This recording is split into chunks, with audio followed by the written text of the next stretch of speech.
Shalom saudara, setiap orang tua pasti rindu mewarisi sesuatu kepada anak-anak kandung mereka. Tapi tahukah saudara, warisan terbaik yang bisa diberikan adalah warisan rohani. Sederhananya, seorang anak kecil umumnya akan meniru apa yang orang tuanya lakukan. Nah, warisan rohani berbicara anak meniru kehidupan rohani dari orang tuanya. Bagaimana generasi berikutnya bisa berjalan di dalam iman, dan bagaimana warisan iman ini bisa turun dari generasi ke generasi. Hari ini kita akan membahas mengenai mewariskan kekayaan rohani. Warisan rohani lintas generasi ini sangat terlihat di dalam penyebutan Allah Abraham, Ishak, dan Yakub. Abraham yang dikenal sebagai bapa orang beriman mendidik anaknya Ishak agar juga memiliki iman yang benar kepada Allah. Dan Ishak pun meneruskan teladannya kepada Yakub anaknya. Dalam konteks perjanjian baru, kita juga melihat bagaimana Paulus memuji imannya Timotius muda yang pertama-tama hidup di dalam neneknya Lois dan diwarisi kepada ibunya Eunike dan akhirnya turun ke dalam kehidupan Timotius. Dalam perjanjian lama, spiritual legacy adalah pemuritan berbasis keluarga yang diperintahkan oleh Allah melalui Musa agar setiap kepala keluarga untuk mengajar dan mendidik anak-anak mereka secara berulang-ulang. Tercatat di dalam Mazmur 78 ayat 5-6, telah ditetapkannya peringatan di Yakub dan hukum Taurat diberinya Israel. Nenek moyang kita diperintahkannya untuk memperkenalkannya kepada anak-anak mereka, supaya dikenal oleh angkatan yang kemudian, supaya anak-anak yang lahir kelak bangun dan menceritakan kepada anak-anak mereka. Dalam perjanjian baru, cara hidup jemaat mula-mula juga menciptakan lingkungan yang kondusif agar iman itu bisa diwarisi ke generasi berikutnya.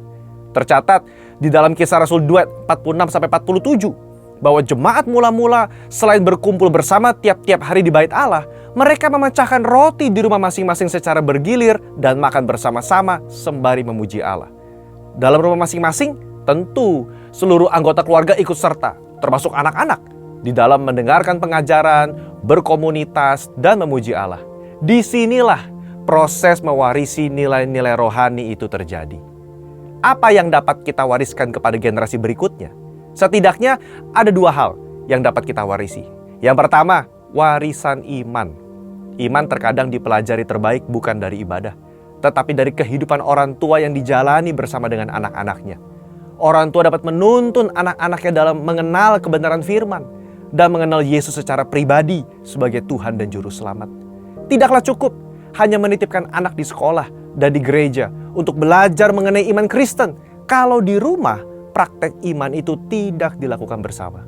Luangkanlah waktu antara orang tua dengan anak untuk membahas isu-isu terkini, dilihat dari perspektif Alkitab misalnya. Apabila anak-anak sudah beranjak dewasa, alih-alih mengajar mereka seperti anak yang masih kecil, peran orang tua berubah menjadi teman diskusi. Yang kedua, warisan perjalanan rohani. Tentu sebagai orang tua, kita sendiri memiliki cerita bagaimana kita berjumpa dengan Tuhan dan pengalaman-pengalaman rohani lainnya. Bagaimana kita pernah ditolong Tuhan Yesus misalnya dalam pekerjaan, kesehatan, dan hal lainnya.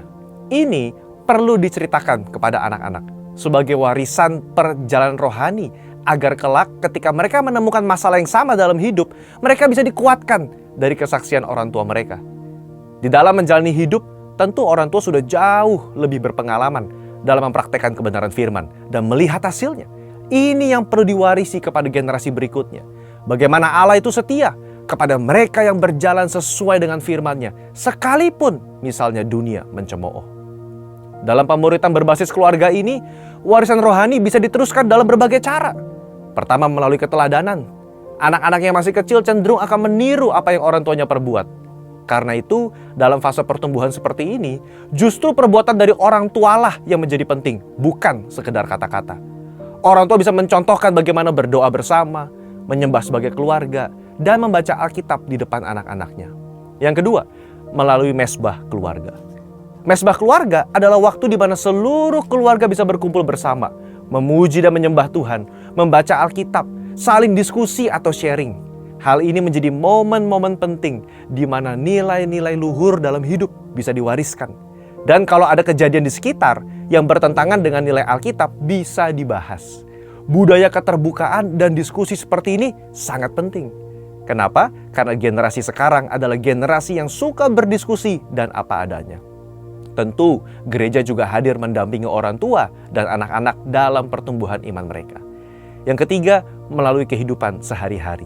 Di dalam Ulangan pasal 6 ayat yang ke-7 dikatakan, haruslah engkau mengajarkannya berulang-ulang kepada anak-anakmu dan membicarakannya apabila engkau duduk di rumahmu, apabila engkau sedang dalam perjalanan, apabila engkau berbaring, dan apabila engkau bangun.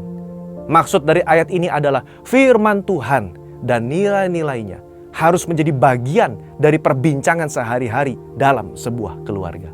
Kesimpulannya, warisan kekayaan rohani adalah hal yang sangat penting dilakukan oleh setiap orang tua, melebihi warisan yang bersifat material.